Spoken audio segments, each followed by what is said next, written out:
Nesta sexta-feira que abre o mês de março, o Inter encerra sua preparação visando o jogo contra o Juventude, na última rodada do Campeonato Gaúcho, com um grande desfalque de última hora. O técnico Eduardo Cudê não poderá comandar o time lá em Caxias do Sul. Só que o Inter vai entrar com recurso e com um efeito suspensivo. Eu vou te explicar muito a respeito dessa punição que o técnico Eduardo Cudê levou, se cabe recurso, já falei até que o Inter vai tentar, e o efeito suspensivo. E uma preocupação que eu tive a respeito do efeito suspensivo, vou tratar a respeito disso, se isso não pode acarretar em problemas futuros. Eu fui conversar com pessoas ligadas ao direito, né, desportivo, e a gente vai falar a respeito disso. Vamos falar também sobre, é claro, a preparação do Inter para enfrentar o Juventude, o provável time e também a situação do Borré, porque o Clemens Fritz deu uma declaração hoje, mais uma a respeito do Rafael Borré. Afinal de contas, ontem a gente já trouxe a informação de que um valor está estipulado para a liberação do atacante colombiano. Mas antes disso, eu preciso que tu te inscreva no canal, curta o vídeo e ative o sino das notificações para o canal do Lucas Fontes continuar crescendo. Eu conto com a tua ajuda. Muito obrigado por estar confiando aqui no canal do Lucas Fontes, né, o seu resumo diário a respeito das notícias do Internacional. Vamos lá, o Inter enfrenta o Juventude amanhã, o jogo válido pela última rodada do Campeonato Gaúcho. Um jogo que para efeitos de classificação não muda, porque o Inter já tem a primeira colocação garantida. O Inter já tem algumas garantias já pro mata-mata. A garantia de que será primeiro colocado e vai enfrentar o oitavo colocado, né? Ou seja, o pior time dentre os que se classificaram para as quartas de final. Esse jogo será na casa do Inter e sendo jogo único. Provavelmente esse adversário vai ser o São Luís, tá? Porque o São Luís enfrenta o Santa Cruz na última rodada em Ijuí. O Santa Cruz já rebaixado, não ganhou nenhum jogo no campeonato. Então a tendência é grande que o São Luís vença o Santa Cruz, confirme a classificação em oitavo colocado, porque não pode passar o Caxias. Mas também tem outros clubes ali brigando pela oitava colocação caso o São Luís tropece. O Novo Hamburgo, o Ipiranga e o Avenida. Então qualquer um desses quatro poderá ser o adversário do Inter nas quartas de final. Só que a grande chance é que seja mesmo o São Luís, tá? Mas também tem algumas outras garantias que o Inter pode conseguir. Na verdade uma, porque a semifinal também já está garantida no Beira-Rio. Só que a semifinal é 2 jogos. Mas a decisão, né, seria bom que fosse no Beira-Rio. E o Inter já garantiu isto por conta da distância que tem em relação ao Juventude. Tendo um jogo de quartas de final, não vai passar. Por que eu falo do jogo das quartas de final? Porque os pontos acumulam no mata-mata. E aí é que está talvez a importância do jogo contra o Juventude para o Inter conseguir uma vantagem a mais. Por exemplo, o Inter está a 5 pontos hoje em relação ao Grêmio. Numa possível final contra o Grêmio, o Inter gostaria, é claro, de garantir a final no Beira-Rio. Só que para isso terá que ter mais pontos em relação ao Grêmio, incluindo o mata-mata. Se, por exemplo, o Inter ter um revés contra o Juventude, perder, e o Grêmio ganhar contra o Guarani de Bagé, seriam 2 pontos de diferença.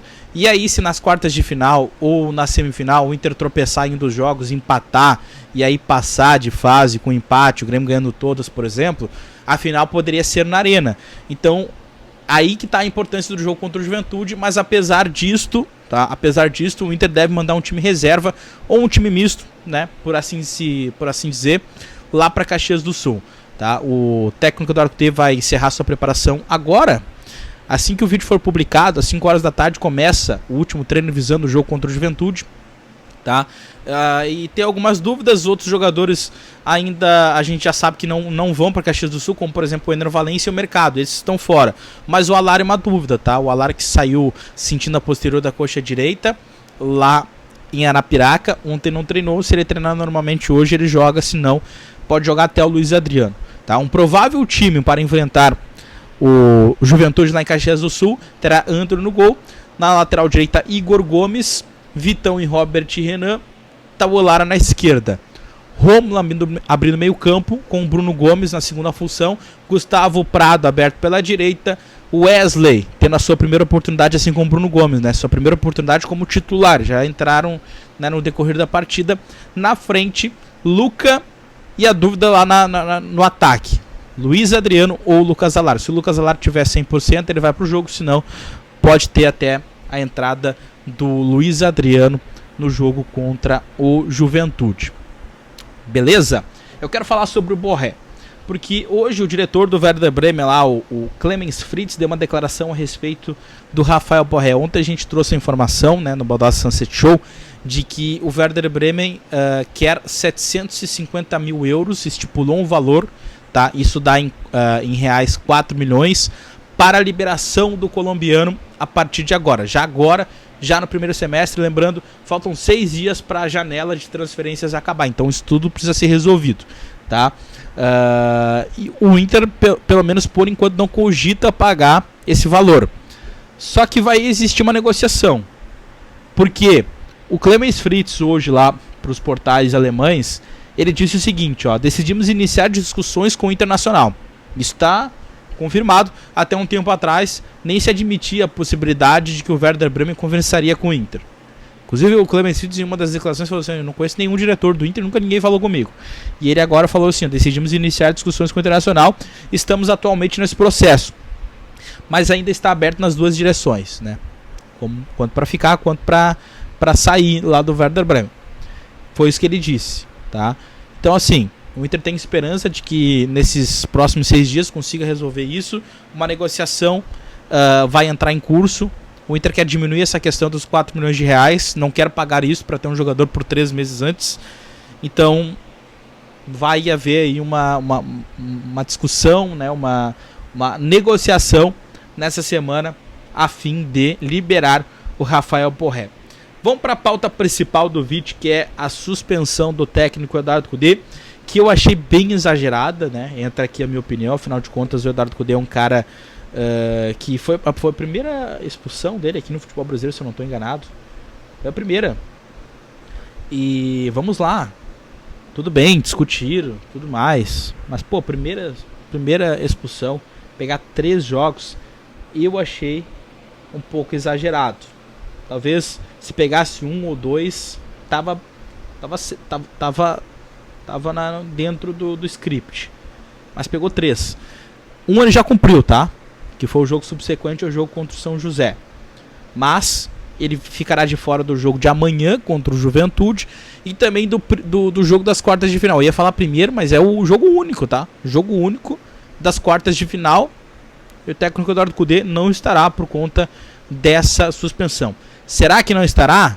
Vamos lá. O Inter planeja entrar com recurso em um efeito suspensivo, o que me deixou preocupado. E aqui eu vou trazer uma palavra de um leigo que está tentando, junto a algumas pessoas que conhecem o processo desportivo, o direito desportivo, o TJD, e eu estou tentando tirar daí algumas informações. Ainda não obtive todas as respostas, então eu vou trazer aqui uma análise de um leigo, porque essa questão do Inter entrar com efeito suspensivo me deixou preocupado. Sabe por quê? Vamos lá. O Inter entra com recurso hoje, um efeito suspensivo, e o Eduardo Cudê consegue atuar amanhã e também nas quartas de final. Só que quando tu entra com recurso e um efeito suspensivo, esse julgamento é remarcado. E aí vamos supor que esse julgamento aconteça na semana anterior às finais e a suspensão se mantenha por 3 jogos. O Eduardo Cudê poderia perder a final do Campeonato Gaúcho. Então isso me deixou um pouco preocupado. Estou perguntando para algumas pessoas se existe o risco disso acontecer, tá? Desse efeito suspensivo poder se virar contra o Internacional. Ainda não obtive todas as respostas, tá? Mas eu deixo esta preocupação de um leigo, porque algumas pessoas até falaram assim: Fontes, mas esse julgamento pode ser até o ano que vem. O Inter pode conseguir um efeito suspensivo e conseguir postergar esse julgamento para o ano que vem. Então tudo ainda está meio nebuloso. Talvez no Baldassi Sunset Show eu tenha uma resposta melhor.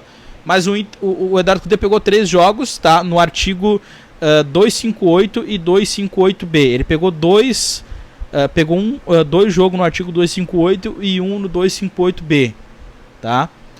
Além disso, também o China Balbino também pegou esses mesmos 3 jogos, os mesmos artigos, tá? E Luiz Adriano pegou uma advertência por conta daquela expulsão que ele teve. Além disso, o próprio Roger Goulart, o árbitro, tomou uma advertência, tá? Por conta de um erro na súmula, tá? E também o São José pegou 9 mil de multa pelas confusões da torcida e perda de um mando de campo. Tudo isso pode ter recurso também, então é preciso avaliar tudo a respeito disso. Tô aqui, ó, eu tô conversando com uma pessoa do TJD nesse exato momento, tá? E me passaram inclusive o número de uma pessoa e eu vou entrar em contato com ela após esse vídeo e no Baldasso Sunset Show às 6 horas da tarde. Talvez eu tenha uma resposta melhor a respeito dessa minha preocupação em relação ao efeito suspensivo, tá? Então, assista aí o Baldasso Sunset Show, porque eu tô entrando em contato com uma pessoa aqui do TJD para falar a respeito disso. Gente, muito obrigado. Deixa o curtir, tá? Deixa o curtir, se inscreve no canal se não tá inscrito, comenta aqui o que vocês acharam a respeito dessas notícias. E o Café com Fontes amanhã às 10 horas. Valeu, tchau!